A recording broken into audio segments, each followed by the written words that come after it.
कमी में लापरवाही नहीं होती। घर में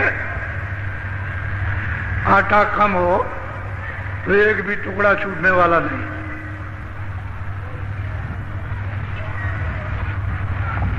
उसमें बड़ा आनंद है और भरपूर रहता है तो बर्बादी। पहले गृहस्थ आश्रम में ये नियम था, अब भी है, कि माताओं ने जब सुबह भोजन बनाया तो जो भी चीज पकाई, दाल है थोड़ा सा निकाल के डाल दी, चावल पकाया उसमें से 2-4 तोला चावल निकाल के हांडी में डाल दिया, आटा बनाया तो थोड़ा सा आटा डाल दिया। 1 हफ्ते 10 दिन में हांडी भर जाती है। चावल इकट्ठा हो गया, दाल इकट्ठा हो गया, जरा सी कंकड़ी नमक की डाल दी, 1 आध मिर्चा उसमें छोड़। ये गृहस्थ आश्रम का ये पक्का काम था, कच्चा नहीं था। माताओं को बहुत याद रहता था, जब कोई अतिथि आया, कोई भी भूखा प्यासा साधु, कोई भी सन्यासी, कोई ब्राह्मण, तो उन्होंने अपने पास से कुछ नहीं दिया, जो निकाल के रखा था उनके लिए उसमें से दे दिया, तो अतिथि सत्कार हो गया। अतिथि की आपको प्रसन्नता मिली। कोई महात्मा आ गए और उनके पास कुछ है तो आपको मुक्ति भी मिल जाएगी, ऐसे ही दे देंगे। कितने प्रसन्न हो जाएंगे, खुश हो जाएंगे। तुमने तो पुण्य कमाया, लेकिन पता नहीं पुण्य के किस समय पर वो पुण्य फलदायक हो गया। कोई महात्मा मिल गया, उन्हीं की सेवा में लगे तो आपका तो आत्म कल्याण हो जाए। ये नियम था और इससे घर गृहस्थी में कमी नहीं होती थी, हृदय में दया रहती थी, अतिथि सत्कार भावना। ये बहुत बड़ा गृहस्थ आश्रम का एक पुण्य कार्य था। अब लोगों ने सब छोड़ दिया, खत्म कर दिया। वैसे अपने लोगों की शिक्षा से बहुत जगह ये है तो लोग उसका पालन करते हैं, लेकिन गृहस्थ आश्रम में सबको ये पालन करना चाहिए। ये सबके लिए, किसी एक के लिए नहीं है। तो पता नहीं कहाँ उस पुण्य का सुजोग सही सही बैठ जाए, ये आत्मा मुक्ति पहुंच पा जाए।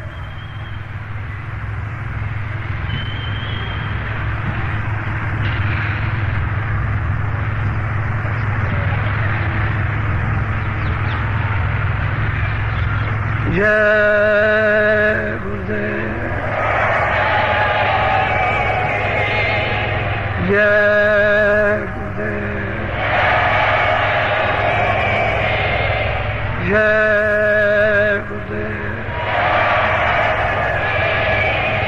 जय गुरुदेव नाम किसका, जय गुरुदेव नाम किसका, जय गुरुदेव नाम किसका।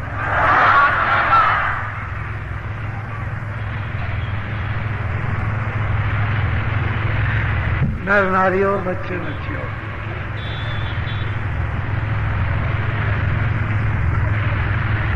आप सभी नर नारी किसी भी जाति या संप्रदाय के हो, शराब मत पियो, दारू पीना छोड़ दो, ये आपके हित में होगा। और किसी भी पशु पंछी के मांस को मत खाओ। इसमें जीव हत्या यदि आप करोगे तो लग जाएगी। जिन्होंने ये काम किया उनको लग गई और वो जीव हत्या छूट नहीं सकती। उस जीव हत्या का कठोर से कठोर यानी दंड, सख्त से सख्त सजा, उसे कोई नहीं छुड़ा सकता। अगर कोई छुड़ा सकते हैं तो सत्पुरुष संत तो छुड़ा सकते हैं, उनके पास तो छुड़ाने का पूरा अधिकार है। लेकिन और किसी तरह से भी ब्रह्मा विष्णु महादेव चाहे तो नहीं, ईश्वर और ब्रह्म चाहे तो नहीं छुड़ा सकते। ये जीव हिंसा हत्या भोगनी पड़ेगी। तो मेरी ये आपसे सबसे प्रार्थना है कि उधर से मुख मोड़ो और अनाज, साग, सब्जी, फल, दूध, घी इत्यादि इत्यादि बहुत व्यंजन है, बहुत प्रकार के फल हैं, इनका सेवन करो तो मन, बुद्धि, चित्त ये पवित्र रहेगा। और इनसे काम, क्रोध, लोभ, मोह, अहंकार ठंडा रहेगा। ये चीजें सब उत्तेजित हैं और ये तो दुनिया के काम में भी पूरी पूरी बाधक, परिवार में, समाज में, तो भगवान के चिंतन में तो अतिशय, वो तो इनका उनका कोई मेल बैठेगा। इसलिए इनको तिलांजलि दे दो कि जो हमने किया है वो तो कर दिया, अब इसको नहीं करें। ऐसी मन में जब आप स्वयं निश्चय करोगे, धारणा मन में प्रतिज्ञा करोगे कि ये काम नहीं करना, तो देखो थोड़े दिनों के बाद तुम्हारे हृदय में दया का कितना बड़ा विकास होता है और बुद्धि, विवेक जागेगा। फिर देखो कि सत्संग में कितनी रुचि आती है कि बिना सत्संग के आपका मन भाएगा ही, अच्छा ही लगेगा। फिर तो यह होगा कि सत्संग मिलना चाहिए। तो जितनी चीजें ये छोटी छोटी जो पहाड़ हो ये बताई जाए तो इनका विसर्जन कर दो। ये समझ लो कि हमने जान में किया, अनजान में किया था, हमको जानकारी इस संबंध में नहीं थी। अब जब जानकारी हो गई तो डबल मार, पहले अज्ञान अनजान करते थे, आपको पता नहीं था, अब सत्संग से ये मालूम हुआ और फिर आप इस पर करोगे तो डबल से भी डबल मार, फिर बहुत अधिक अपराध बन जाएगा। तो उसको आप हटा दो, अच्छा रहेगा। और जो साधक होते हैं, जो प्रेमी होते हैं, जो भक्त होते हैं, गुरु के आज्ञाकारी होते हैं कि उनके बगैर कुछ नहीं करते, हर इच्छा को अपनी उनमें लय कर देते हैं। और ऐसे गुरुभक्त जिनमें प्रीत, प्रतीत, आस और विश्वास और साधना तन्मय होकर के करते हैं, उनको प्राप्त होता है, अनुभव होता है। जब उनको अनुभव होने लगता है तो अपने गुरु से पूछते हैं कि महाराज आप ये बहुत भांत भांत के आप वचन सुनाते हैं, लेकिन ये नहीं बताया कि आप कौन हो, कुछ अपना भेद तो बता दीजिए। कि आप है कौन और क्या चाहते हैं हमसे, हमारे ऊपर इतना दबाव क्यों डाला, यदि जोर दिया जा रहा तो बहुत प्यार से वो भक्त, वैसे जगी हुई सूरत है, सो नहीं रही, जाग गई, पूछती है कुछ अपना भेद बताइए जिसमें हमारा भी हित होगा और ये बेचारे जितने भी हैं इनका भी कल्याण हो जाएगा। तो भक्त अपने स्वामी से ऐसा प्रश्न करते हैं जो सबके लिए हो, किसी एक के लिए नहीं, सब को लाभकारी हो। तो आज थोड़ा सा भक्त का प्रश्न और स्वामी का उत्तर वो आपको बताया जा रहा है। भक्त भक्त ही होते हैं, उन भक्तों की तारीफ महिमा कोई कर नहीं सकता, ऐसे भक्त होते हैं।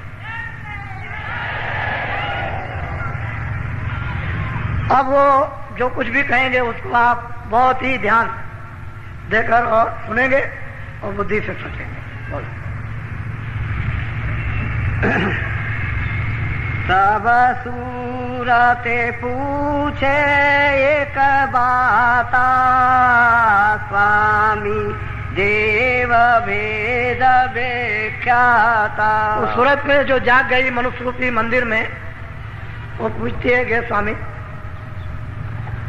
आप अपना भेद वर्णन कीजिए, एक ही बात कीजिए, ये अपना तो भेद कम से कम बताइए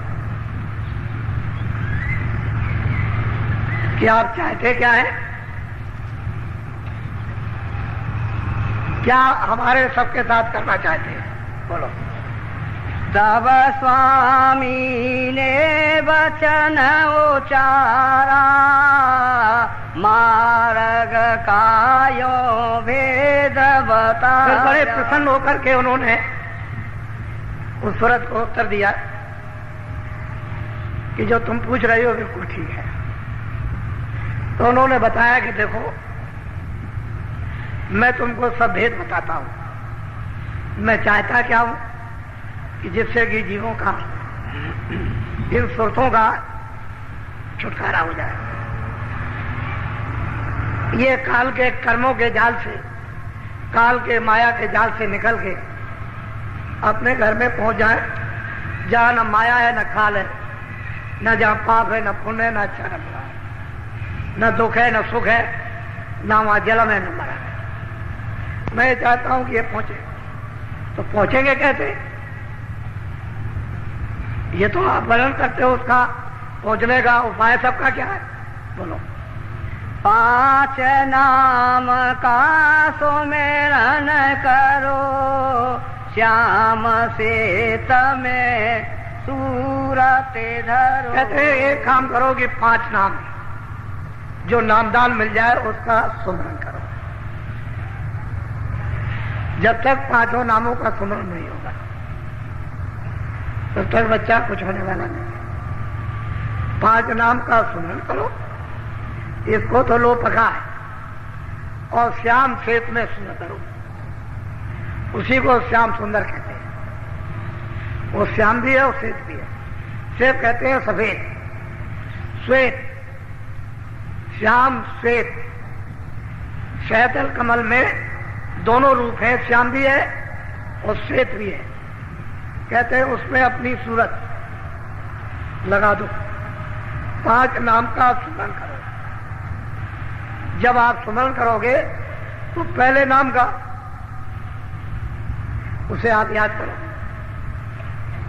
तो ये करो कि 5 नाम का जो गुरु विधि जुक्ति दे दे उसी के अनुसार सुमरन करो। श्याम श्वेत में अपनी दृष्टि जमाओ, जो शैतल कमल में श्याम सुंदर, जिनको निरंजन भगवान कहते हैं। ये काम करो। जब ये करने लगोगे तो धीरे धीरे सुमरन पड़े। उस सुमरन का फल ये होगा कि दृष्टि आपकी अंदर में एकाग्र होने लगेगी। जहां अंधेरा है वहां प्रकाश हो जाएगा। जब प्रकाश हो जाएगा, अंधेरा चला जाएगा, तो प्रकाश में दिखाई देगा, उसमें है दरवाजा। गगन में, आकाश में एक बहुत बड़ा आकाश है, उसमें फाटक है। कहते हैं उसमें कैसे टूटेगा, वो फाटक कैसे खुलेगा? श्याम श्वेत में सूरज धरो, तुम दृष्टि जमाओ, एक आंख लक्ष्य होगा और उसे दिव्य दृष्टि से उसका भेदन करो, तो आकाश में छेद हो जाएगा और फड़ाक से फटेगा। इतनी जोर की आवाज होती है जैसे तीनों लोग चुरमुरा गए। छोटी मोटी आवाज नहीं होती, उसके टूटने पर धमाका होता है। लेकिन वो धमाका सूरज को सुनाई देगा आपको। अगर बाहर के कानों को वो धमाका सुनाई दे जाए तो ये कान के सब के पर्दे फट जाए, इतनी आवाज है।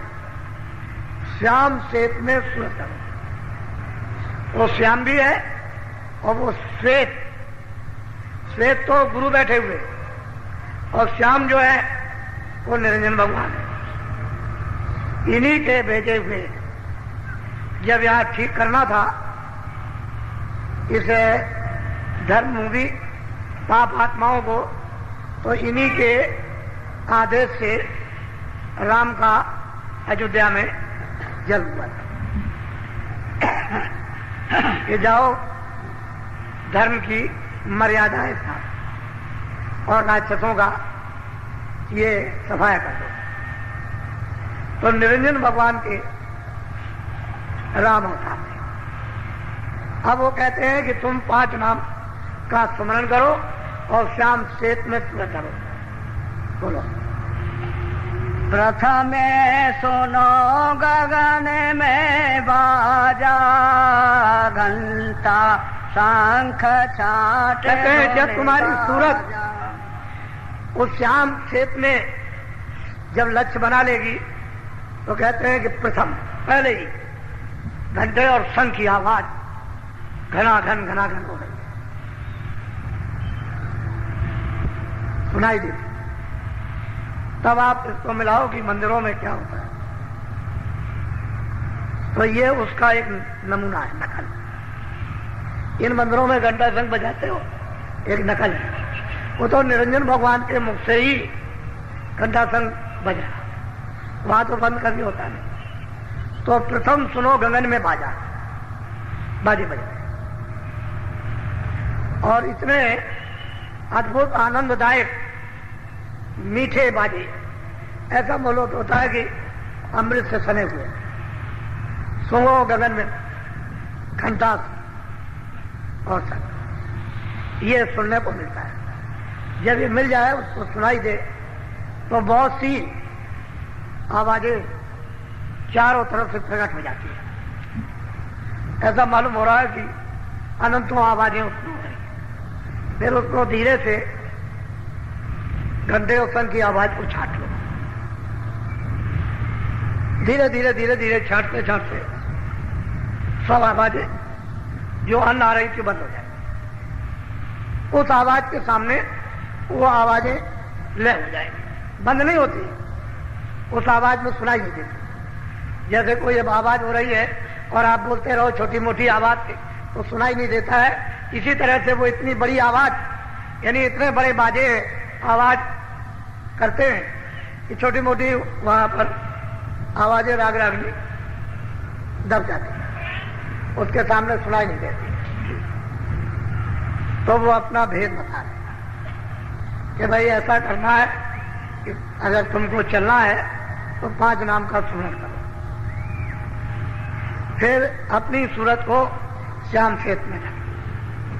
प्रथम में सुनो गगन में बाजा, घंटा और शंख। तो जब शुरू हो जाएगा तो ये चढ़ने की सीढ़ी मिल गई, ये पौड़ी है। जब ये बाजा सुनने को मिला, बस समझ लीजिए कि पौड़ी मिल गई, सीढ़ी मिल गई, इसको पकड़ के अब चढ़ जाए। बोलो। सहस कमल दल ज्योति लखाई, बांकनाल में जाए। कहते हैं कि ये हमने देखा, सूरज तू उधर चल, ये है, ये त्रिलोकी का नाथ है और 3 लोकों का मालिक है। ये पिंडलोक और अंडलोक और ब्रह्मांडलोक, उसका ये मालिक, नाम सैदल कमल में विराजमान है। इनकी आवाज घंटा, इसको सुनो और इसमें मिलो, लय हो जाओ, तो ये खबर पड़ेगी कि ऊपर से भी आवाज आ रही है और भी कुछ आ रहा। बोलो। ओंकार और राध धुन लाई, आगे पहुंची सोन लगा। कहते हैं कि वहां ओंकार की धुन, ओम की, वहां इतनी मधुर मधुर गरजई घनघोरा, होय विष्टजन उपल कठोरा, दामे में दमक रही खलमाई, खल की प्रीत यथा फिर लाई। जब ये घंटे और शंख की इस धुन में जब तुरंत लय होगी तो उधर ऊपर की जो टेढ़ा रास्ता उसमें से आवाजें आ रही, वो है ओम। वहां पर बादलों की गर्जें, गड़गड़ाहटें, मधुर मधुर सदैव मीठी और मृदंग, ताल मृदंग बजते रहे। इतने सुहावने, इतने मीठे ये बाजे हैं। और ये है ब्रह्म, इसकी 3 लोक से अलग है, इसका लोक अलग है, इसका राज भी अलग है। ओम का राज अलग है और निरंजन भगवान का राज अलग। ये 3 लोक के मालिक हैं और वो ब्रह्म अपने ब्रह्मलोक का मालिक, वो अलग है। तो ऊपर की आवाज जब सुनाई देगी तो इसी रास्ते से जब इसमें सूरत लय हुई घंटे शंख में तो आवाजें आ रही हैं, वो इस पर सोने लगती है, क्योंकि स्थूल खोल उतर गया, लिंग भी उतर गया, अब वो सूक्ष्म में चल रही है और आवाजें आने लगी, उधर से सुनाई देने लगा। जब उसमें लय हुई, जो गड़गड़ाहट, मधुर मधुर गर्जन और मृदंग ताल अनुपा जो वहां बज रहे, उसमें जब वो लय हुई तो फौरन उसे ओंकार पद को सूरत यानी प्राप्त जब करती है तो वहां पर एक केंद्र बना हुआ। जैसे ही उसने प्राप्त किया कि ऊपर की धुनें तरह तरह की उसको सुनाई देने लगी और ऊपर में तो कोई खोला नहीं है, बस ये जब शब्द स्पर्श रूप रस गंध जब ये उस धुनी में लय हुई, ओंकार धुनी में बादलों की गरज और मृदंग की, तो फौरन केंद्र पर पहुंच गई और ऊपर से आवाजें आ रही हैं। तो ये सूरत गुणातीत हो गई। अब सब गुणों से नहीं, अब ये किसी गुण के अंदर नहीं है। जल पृथ्वी अग्नि वायु आकाश ये मृतलोक है। 17 तत्वों का जो लिंग शरीर, 10 इंद्रियां, 4 चतुर्संताकरण मन बुद्धि चित्त और अहंकार और रजोगुण तमोगुण सतोगुण, ये 14 तबक 14 लोक जो स्वर्ग वैकुंठ में वहां, इसकी एक सीमा है आगे। सूक्ष्म लोक है 9 तत्वों, शब्द स्पर्श रूप रसगन और मन बुद्धि चित्त और अहंकार, ये 9 तत्वों का एक खोल, इसको भी पार कर गई। और त्रिकुटी में 5 तत्वों का शब्द स्पर्श रूप रसगन और कोई चीज नहीं है। जब इसको भी इसने जब पार किया और जब केंद्र पर पहुंच गई तो नीचे खा सब छोड़ दिया। अब यही सूरत जो दोनों आंखों के पीछे बैठ गई, वो ओंकार पद में उनका तो साक्षात कर ही लिया, लेकिन गुणातीत हो गई। अब वो गुणों के अंदर नहीं आ सकती, ना उसको गुण को लिबायमान कर सकते। तो यहीं से जो शुरुआत होती है ऊपर में, वो प्रकृति लोक की होती है। ऊपर में पुरुष है जिसको पार्वम कहते हैं, निरंकार पुरुष जो 10वें द्वार में विराजमान, नीचे है प्रकृति, वहां से कृष्ण भगवान भेजे गए थे। इसलिए कृष्ण भगवान गुणातीत थे, लेकिन प्रकृति ने उनको भेजा था काम करने के लिए। यहां वो काम हो नहीं सकता था अगर वो भेजती नहीं तो। उनको भी गुण लिपायमान नहीं कर सकते थे, लेकिन जिस काम के लिए भेजा वही काम किया। तो ऊपर में दुनिया सुनाई दे रही तरह तरह की, वो शून्य पद की आवाजें आ रही, और सूरज जब इससे अलग हो गई तो गुणातीत हो गई। अब वो शब्दमय हो गई, शब्द स्वरूप हो गई। अब उसके खोल तो सब उतर गए, वही खोल तो बीच में मेलोनी का रहा नहीं। तो बस फिर क्या बात, फिर तो जब शब्द रूप हो जाएगी तो एकदम से मिट्टी चली जाएगी। बोलो। आगे पहुंची सोनम जार, रंकार धोने सोनी। बहुत प्यार से समझा रहे हैं भक्त को। देख भाई यहाँ तक, यहाँ के तो तुम हो रही, रास्ता तो चढ़ने का ही है, घर में पहुंचने का। जब उसने उस आवाज को रंकार की तिंगरी सारंगी सुनी तो उसमें लय हो गई। फिर तो उसको सहूलियत हो गई, कोई बंधन नहीं रहा इधर का, कोई चिंता, कोई फिक्र, कोई लगाव। किसी तरह मन को भी छोड़ दिया, बुद्धि को भी छोड़ दिया, चित्त को भी छोड़ दिया, काम क्रोध भी छूट गए, ये सबसे अलग हो गई। प्राण भी छूट गए, सब नीचे रह गए, अपने अपने भंडार में लय हो गए। प्राण प्राण के भंडार में, मन मन के भंडार में, बुद्धि बुद्धि के भंडार में, चित्त चित्त के भंडार में, और 25 प्रकृतियां वो अपने अपने, इंद्रियां अपने भंडार में। ये सब लय होती गई, खाली सूरत रह गई, एक जीवात्मा। अब तो सर्वांग दृष्टि हो गई, आगे भी देखे, पीछे भी देखे, दाएं भी देखे, बाएं भी देखे, नीचे भी देखे, ऊपर भी देखे, चारों तरफ। अब तो मतलब कोई पर्दा नहीं रहा। कहते हैं कि फिर वहां जब पहुंची तो निरंकार पुरुष का दर्शन, दीदार। वैसे तो ये दोनों पके हुए हैं, दोनों पूरे, प्रश्न करने वाला भी पूरा और जो गुरु है वो भी पूरे, दोनों पूरे हैं, उनमें कमी किसी में नहीं। लेकिन अब यह है कि गुरु है। ये प्रश्न क्यों किया गया आपके लिए, जगत के जीवों के लिए? ये कैसे पहुंचेंगे, कहां कहां होकर के जाएंगे? तो वो पता ठिकाना रास्ते का एक संकेत धीरे धीरे दे रहे कि अगर ऐसे ये सूरज चले, 5 नाम का स्मरण करे, ऐसे ध्यान लगाए, ऐसे कानों से भजन करे, तो इस तरह से श्याम से मैं अपनी सूरत को उस रूप में जमाए, और जब दृष्टि एकाग्र हो जाए तो उसका भी साक्षात्कार, ब्रह्म का भी साक्षात्कार, पार ब्रह्म में समाई उनका भी साक्षात्कार। ऊपर सब आवाजें आ रही हैं, बिल्कुल एकदम अलग अलग।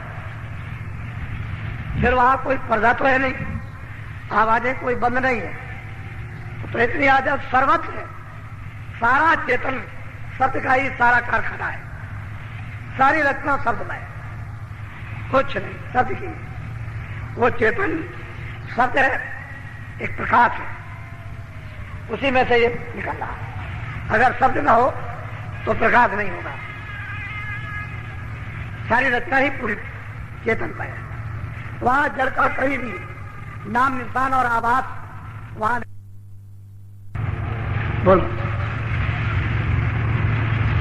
केंगरी और सारंगी सोनी, मान सरोवर चढ़े चढ़े। कहते हैं कि जब उसने इस आवाज को किंगरी सारंगी की सुना, तो सुन सुनकर उसके अंदर एक अजीब गरीब खिंचाव है, आगे चढ़ती है। तो वहां मानसरोवर है, और इतना बड़ा सरोवर है कि उसमें कितने ब्रह्मांड जाकर समा जाएंगे, उससे भी बड़ा, इतना बड़ा मानसरोवर। और वो काहे का है? अमृत का।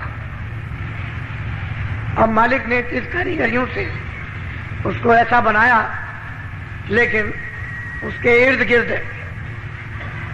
चारों तरफ ऐसा मालूम होता है कितने करोड़ लंबा और कितने करोड़ पीछे लंबाई चौड़ाई, और उसके जो घाट बने हुए हैं वैसा तो यहां कोई महल है नहीं, ऐसी तो कोई चित्रकारी नहीं, न ऐसी कोई रोशनी है, कोई नाम निशान को। ऐसे घाटों पर असंख्यों उन घाटों पर रूहें स्नान भी कर रही है और अमृत पी रही है। वो तो दृश्य है। जो सूरत यहां से वहां जाएगी उसमें स्नान करेगी, तो स्नान करते ही पुरुष प्रकृति से, ब्रह्म माया से, ईश्वर और शक्ति से, ब्रह्मा विष्णु महादेव से और काल जाल से, जन्म मरण से सब दांत छूट गए। उसका यही स्नान, वहां से वह ऐसी रोशनी कहीं से, यानी ऐसा प्रकाश, लाइट पड़ रही है, ऐसी अद्भुत लाइट जैसे कि वहीं पर वर्षा हो रही है। उसमें रूहें जीवात्माएं स्नान कर अमृत पीकर इतनी ताकतवर, इतनी प्रकाशमान, इतनी शक्तिदायक हो जाती हैं कि उनका मुकाबला क्या होगा। ये जो सूरत दोनों आंखों के पीछे जो बैठी हुई है, जब ये यहां से वहां पहुंच जाएगी और हंसों के साथ जब वहां मिलकर अपना रूप हंसनी धारण करेगी और अमृत पिएगी, तो फिर क्या वर्णन होगा। तो रास्ते का एक चिन्ह बता रहे हैं। ये चिन्ह है रास्ते के कि ऐसे ऐसे तुमको जाना है, ऐसे ऐसे चढ़ना है, इस सहारे से। ये भेद चढ़ने का है, यहां ये मिलेगा, यहां ये मिलेगा, यहां ये मिलेगा, यहां ये मिलेगा, ऐसे ऐसे चढ़। तो वो तो सूरत पहले ही चढ़ गई, तभी उसने प्रश्न किया है कि ऐसा प्रश्न किया जाए कि सभी जीवों का उससे लाभ हो, हित हो जाए। ऐसा प्रश्न हो कि किसी का लाभ ना हो। तो प्रश्न करने वाली भी पूरी और जिससे प्रश्न कर रही हो गुरु भी पूरे, इनमें से कोई अधूरा नहीं है। अगर वो नहीं जानती होगी तो प्रश्न क्या करेगी, बोलो। आगे महासोना मैदाना, जहाँ चार धोनते मेरे समाना। कहते हैं कि आगे महासुन का मैदान है, वहां पर वो महाकाल विराजमान है। उनको महाकाल पुरुष इसलिए कहते हैं, वो इतना महामैदान है कि उस इतना प्रकाश है कि उस प्रकाश को पार करना सुरतों के लिए बहुत मुश्किल है। जब वो स्नान कर लेती है मानसरोवर में, तो उनको इतना प्रकाश ऊपर से मिलता है कि वो उसको बर्दाश्त करती है। अगर उनको मानसरोवर में बर्दाश्त करने का प्रकाश न मिल जाए तो उस मैदान प्रकाश में कोई जा नहीं सकता। तो आगे महासुन का मैदान है, बहुत वैसे रचना तो गजागज है, कोई ऐसा ही मैदान नहीं है, कोई भी एक तिल भर भी, एक कण भर भी रचना से खाली नहीं। ये महासुन का मैदान है। आगे भंवर गुफा स्थान है, वो सोहंग पुरुष विराजमान है। उनका अधिकार ब्रह्म पर भी है और पारब्रह्म पर भी और ईश्वर पर भी, सब अधिकार लेकर के बैठे हुए हैं।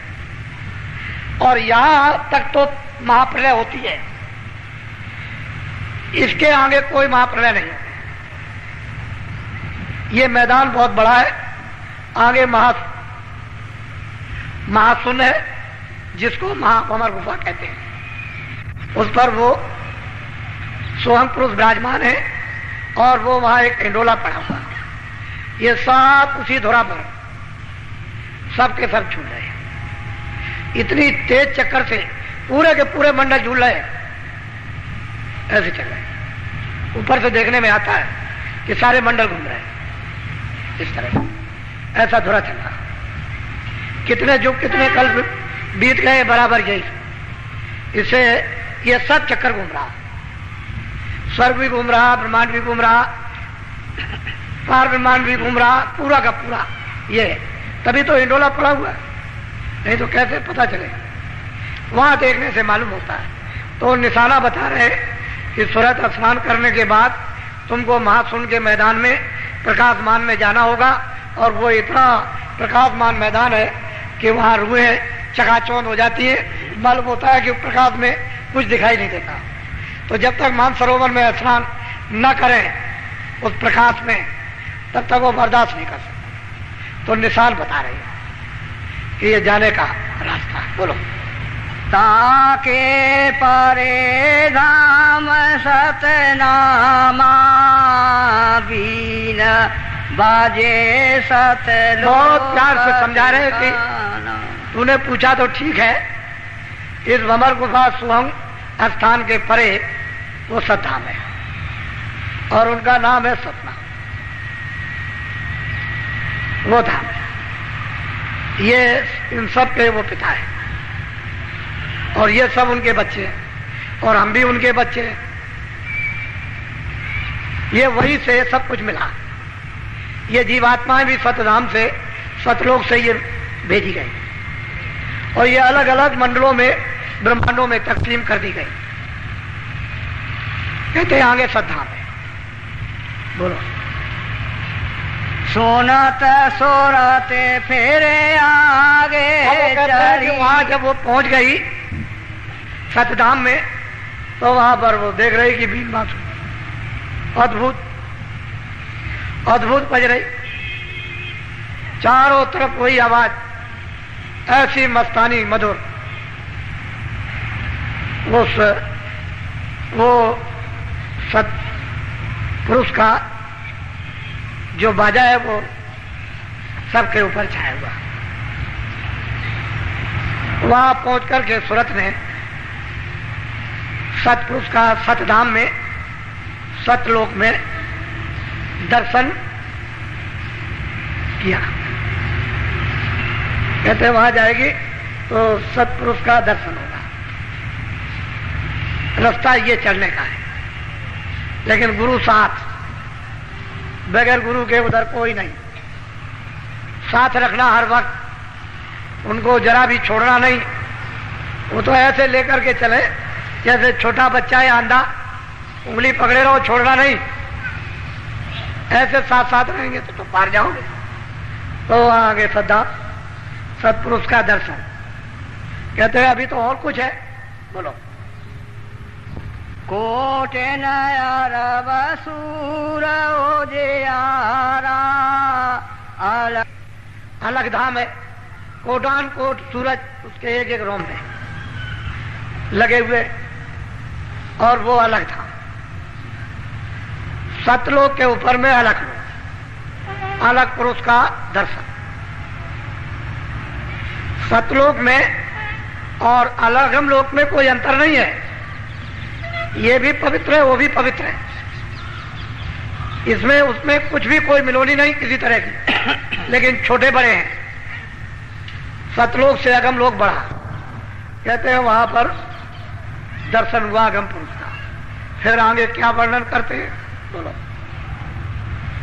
ताहा से अगम लोक को चली, अगम पुरुष से जाकर। कहते हैं उसके ऊपर में अगम लोक, वहां आगे चलती जाती है। उसकी आवाजें तो यहाँ पर कोई उन्होंने बताया नहीं है कि भाई उसकी आवाजें अगम पुरुष की या अलग पुरुष की। वो तो मतलब है कि वर्णन करने में नहीं आएगी। उसका तो कोई निशान और नमूना यहाँ पर तो किताबों में दिया नहीं, क्योंकि आवाज तो है ही, बगैर आवाज के नहीं। कहते हैं वहां वो पहुंची और अगम पुरुष का भी दीदार और दर्शन किया। ये रास्ता जाने का। लेकिन जब सत धाम में पहुंच जाएगी, सतलोक में, सतपुरुष तो वहां स्वतंत्र है, कोई किसी तरह का बंधन नहीं। आगे चले जाओ, वहां रोक टोक नहीं है, सीधी जाओ। किसी तरह का भी कोई बंधन नहीं। बोलो। ताके आगे रहत अनामी निज घर संतन अब कहते हैं कि इसके आगे अनामी धाम है, वो सबका मालिक, सबका शहंशाह, सबका बादशाह है। वो मतलब उसके आगे कुछ नहीं, जो वहां गए वो चुप, कोई कुछ बोल नहीं सकता। उसको कहते हैं अनामी धाम, वो अनाम पुरुष। रामायण में लिखा है कि एक अनीय अनामा आगे सच्चिदानंद प्रभु धाम। बहुत अच्छा वर्णन किया उन्होंने। वो कहते हैं कि इस तरह से वो संतों का निज धाम है, वहीं से भेजे जाते हैं। लेकिन ये अनामी पुरुष ने अलग, अगम लोग, अलग लोग और सत लोग, ये तीनों एक रस बनाए, रचे हैं। और नीचे की जो रचना हुई है वो सतलोक से हुई है। वो सतधाम, उसका नीचे की रचना का कुल्लम कुल यानी कर्ता धर्ता सतपुरुष, उनका नाम है सतनाम। यहां से और आगे तो वो सब एक रस है, उसमें तो कोई बंधन नहीं है। जब सतलोक में सूरत पहुंच जाए तो आगे चली जाएगी। उसको इतना बल, इतनी शक्ति उसके पास, और वहां सतपुरुष की ऐसी मर्जी के आगे जाओ, आगे चली जाती है। अब वहां का जो हाल है वो लिखा नहीं जा सकता। ये तो महापुरुषों ने, कबीर ने, रविदास ने, तुलसीदास ने, मीराबाई ने जो कुछ भी देखा एकमात्र सारे किया, कुछ नहीं। जो वहां यहां कुछ नहीं देखा, इशारा कर दिया बस। अर्वचनीय वचनों में नहीं आ सकता, कलम कागज की स्याही पर अक्षरों में नहीं आ सकता, वही इशारा करते रहिए। ऐसी रचना है, ऐसे रूप है, ऐसा प्रकाश है, ऐसा अमृत है। और वहां जो पहुंचा वो कभी लौट के आना नहीं। एक बार उसकी तो ये मौत जरूर हो गई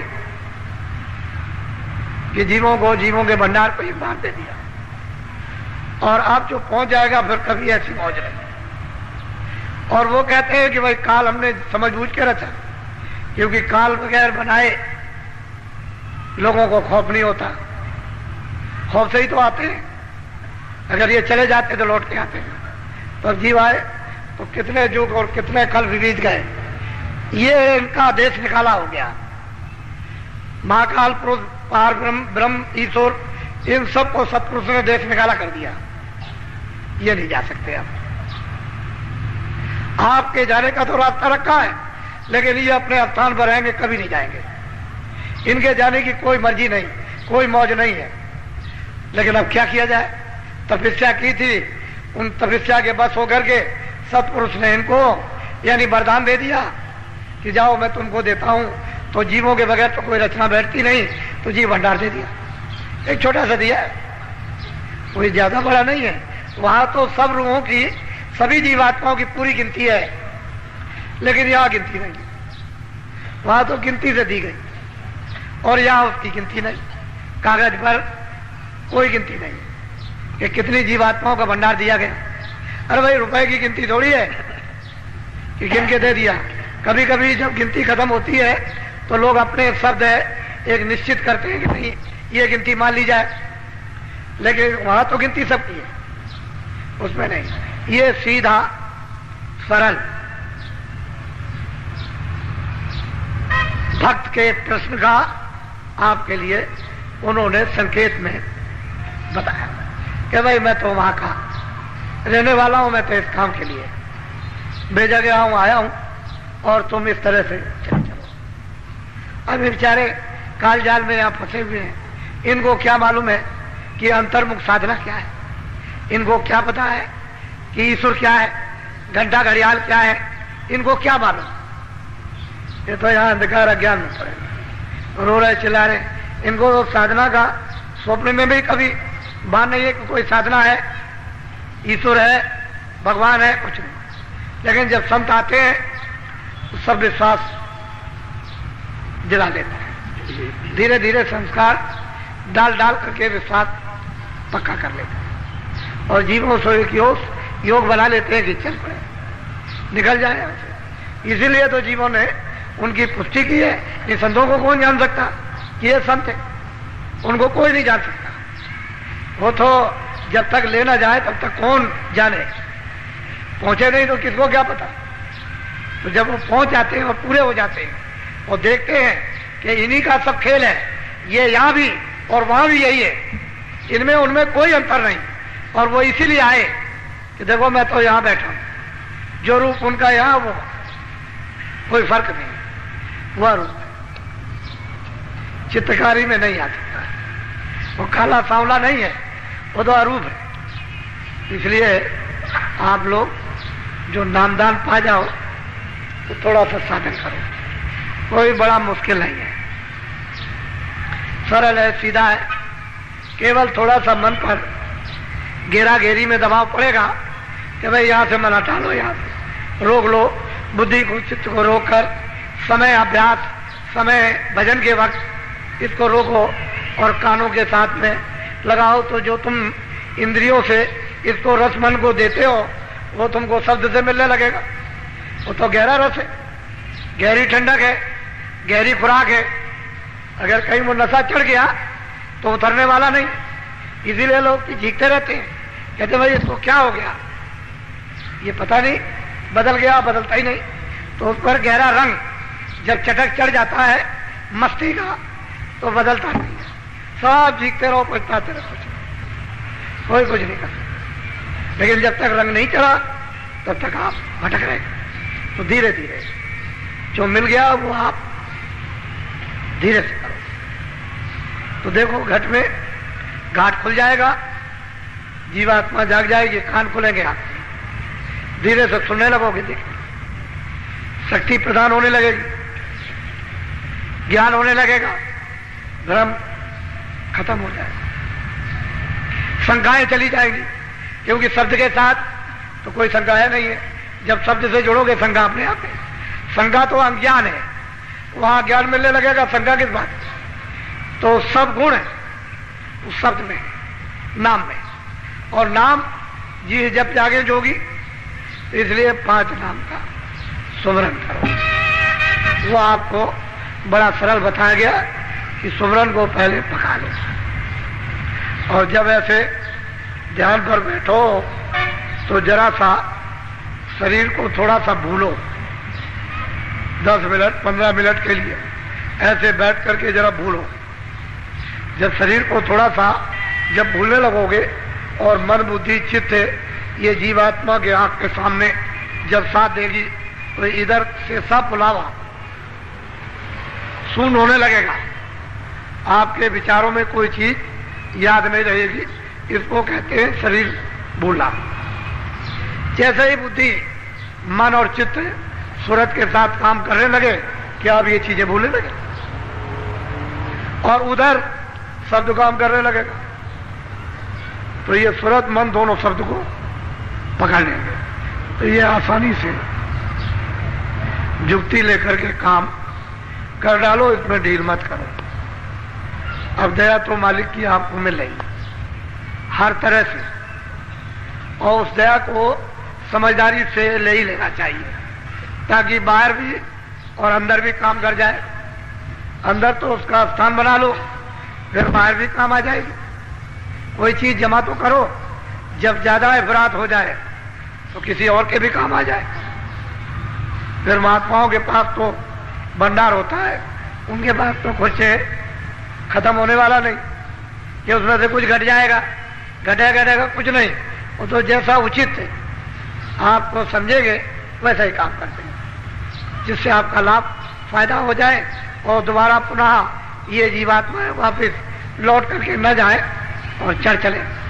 तो यहाँ घर आपका नहीं है, ये है परदेश। आज होगा अभी नामदान, कुछ लोग नए भी आ गए जो ये इच्छा लेकर आए हैं कि भाई 7 दिनों का साधना कार्यक्रम, इसमें नामदान होगा, तो चलो नामदान ले आए। 2 दिन सत्संग सुनेंगे, कुछ वहां करेंगे भी, समझेंगे भी, कुछ याद भी कर लेंगे, फिर घर लौट करके प्रतिज्ञा करके दृढ़ता ले करके कुछ करेंगे, कुछ चलते चलाते कुछ अपना भी भला हो जाए, नहीं तो दुनिया की ये मुसीबत तुम्हारे कर्मानुसार जो बादलों की तरह से छाई जा रही है और उसकी आभास आप सब लोगों को मालूम होने लगा कि आगे तकलीफ आने वाली है। सही बात है, तकलीफ आने वाली। वो कोई महात्मा का श्राप तो नहीं है कि भगवान ने आपको श्राप दे दिया, ये तो सब कर्मों का खेल होता है, उससे ये तकलीफें आती। आत्मा चाहते हैं भाई किसी तरह से तुम बच जाओ, ऐसे धीरे से निकल जाओ, तकलीफें बगल से निकल जाओ। और तुम अगर नहीं जानोगे, नहीं निकलोगे तो सीधे तकलीफ में कूद पड़ोगे, तो तकलीफें आपको चाट जाएंगी, भस्म कर देंगी, तो वैसे ही रह जाए, चले जाओ। दुनिया को रोते चीखते चिल्लाते तो समय काल, उस समय लोगों ने, योगियों ने, ज्ञानियों ने, सबने देखा। अभी देख लेंगे, उसमें बात क्या है। तो आप नामदान ले लो। इसमें दो बंधन हैं, एक तो नशीली चीज जो बुद्धि को पागल करती है, बीड़ी तंबाकू नहीं, हुक्का। इसलिए आपको ये कहा जाए कि खाना मत खाओ, कपड़े मत पहनो, काम मत करो, बच्चों में मत रहो, तब कहो। खेती करो, दुकान करो, दफ्तर करो, दवा लो, आप कपड़े पहनो, खाना खाओ, 100 बार, बच्चों की सेवा करो, अतिथि सत्कार उनका करो, आपका वो करें, सब करें। भाई बाद में तो समय बच जाए तो भजन कर, यही तो कहा जाता है। जब कोई काम ना हो तब कर लो, उतना तो समय आते से। अगर नहीं देते हो तो तुम झूठे हो। तुमने गर्भाशय में वादा किया था कि अब की बार मुझे इसे काल कोठरी से निकाल दीजिए, महान वेदना हो रही है, मैं आपका जरूर बदल दूंगा। तुम बड़े वादा खिलाफ निकले, बड़े झूठे निकले कि तुमने अभी तक शुरू नहीं किया, इतनी प्रतिज्ञाएं करी, एक भी पूरी नहीं की। फिर वो पूछेगा कि तुमने प्रतिज्ञा की थी और ये पूरा क्यों नहीं किया, तो क्या जवाब दोगे उसके साथ? उसने तो काया दी, इसके लिए थोड़ी दी है बुरे काम करो, अच्छे काम करने के लिए अच्छे काम करो। बुरा करोगे तो वो सब पूछेगा, मुजरा लेगा, सब ले लेगा, छोड़ेगा कुछ नहीं। अच्छा काम करो जो फिर कुछ मांग ना सके, तो अब आप इसको समझ लो, नामदान लो। जो कुछ भी आप आज भी लोगों ने मुझसे कहा, नए लोगों ने, कि मैं भजन पर ध्यान पर बैठा था तो मुझे कुछ सुनने को, कुछ देखने को मिला। हमने भाई छुपा के रखना, ये तो दरवाजा सच्चा है, रास्ता सच्चा है, वेद सच्चा है, नाम सच्चा है, उपासना जो कराई जा रही सच्ची सनातन है, उसमें कोई गलती निकाल नहीं सकता। तो जब दरवाजे पर बैठोगे तभी तो होगा। तो बताना नहीं, सब अजब कर। हमको तो बता सकते हो, क्योंकि हमको नहीं बताओगे तो आगे रास्ता कौन बताएगा। आप अपना बताओगे, मैं आगे रास्ता बताऊं। तो मुझे बड़ी खुशी हुई, बहुत प्रसन्नता हुई कि लोगों ने नामदान लिया और बैठ के कुछ थोड़ा बहुत तो मालूम हुआ कि हमारे घट में कुछ है। और तुम करोगे, जब कुछ समय लगेगा, करोगे, कुछ दिन हो जाएंगे तो अपने आप सामने आ जाए। तो बहुत होशियारी से नाम ले लो। यह है मंत्र, दीक्षा, गुरु मंत्र, इसको कहते हैं नामदान। अब वो दीक्षा गुरु मंत्र नहीं है, उपदेश में ही नामदान, और ये सर्वोपरि दान है, इससे बढ़कर के कोई दान नहीं। तो ये दान आप ले लीजिए। जो जो भगवान का नाम बोलूंगा सब लोग एक साथ एक आवाज में बोलना, आगे पीछे नहीं, और शुद्ध उच्चारण करना। कुछ ऐसे भी कोई कहते हैं कि भजन भी नहीं कर पाएंगे और श्रमदान भी नहीं, चलो रोटी बनाओ। तो कहते हैं कि रोटी भी नहीं बना सकते और श्रमदान भी नहीं करेंगे, भजन नहीं, तो चलो झाड़ू ही लगा दो। कहते हैं हमसे ये भी नहीं हो सकता, चलो पहरा दो, पहरा ही देने लगो। अगर मान लो कुछ ना करो तो सो, और सो भी नहीं सकते तो पानी में डूब जाओ। फिर क्या किया जाए जब कुछ ही नहीं कर। अब कुछ ना कुछ तो ये जो श्रमदान, झाड़ू लगाना, पानी ये पिलाना, और ये उठाना बैठाना ये सेवा करना, ये मट्टी फेंकना, तो असल में बात यह है इस सेवा का फल यदि आपको सोच कर चाहते हैं कि आपको आत्मा का मिल जाए तो आप तो कुछ समझते नहीं, ऐसे वैसे हमको क्या पड़ेगा, लेकिन नहीं, कुछ ना कुछ करा करके आपको जगाना है, क्योंकि आप बहुत सो गए, बहुत सुस्त हो गए, मन आपका बिल्कुल मर चुका, परमार्थ का नाम निशान को नहीं, जरा सा भी उसमें अंकुर नहीं है। तो वैसे में अंकुर पैदा कर तो कोई ना कोई तो बहाना चाहिए।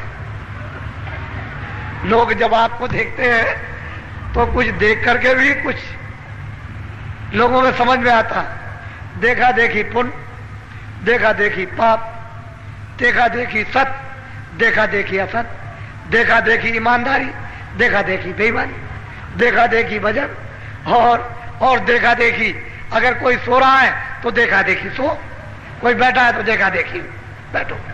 तो कुछ ऐसी चीजें होती है कि वो देख करके तो लोग देखते हैं ये सब, फिर कहते हैं अरे भाई इन्होंने तो 50 डलिया डाली, अरे भाई मैं भी कुछ पुण्य कमा लूं, तो वो भी 4 डलिया डाल देते।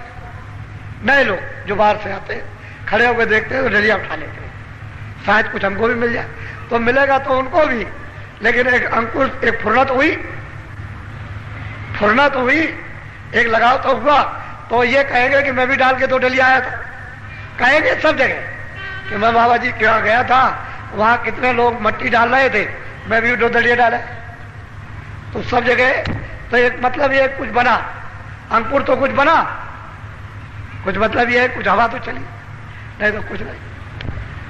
इसलिए अब ये सत्संग आज का अब ये आपके लिए समाप्त किया जा रहा है। मैं सुबह आपको मिलूंगा, सुबह आऊंगा, सुबह मिलूंगा, कुछ सत्संग सुनाऊंगा, फिर आपको भजन के बारे में कहूंगा, फिर कुछ संधान जो जैसे होंगे उनको, और फिर 7:30 बजे कल फिर होगा, और नए लोग कल भी आएंगे। आप देख रहे हैं ये समुदाय, इसको देखिए, मतलब यह है कि ऐसा मालूम प्रतीत होता है कि ऊपर से आपके ऊपर मालिक की दया हो रही है, उसकी कृपा हो रही है, ऐसा पूरा आभास हो रहा। और उसकी अगर तुम मुंह खोल दो तब तो दया पीने को मिल जाए। ये मुंह नहीं है, वो सूरत का मुंह खोलो, ऐसे वो खोलो मुंह उसका, ऐसे जब खोलोगे ऐसे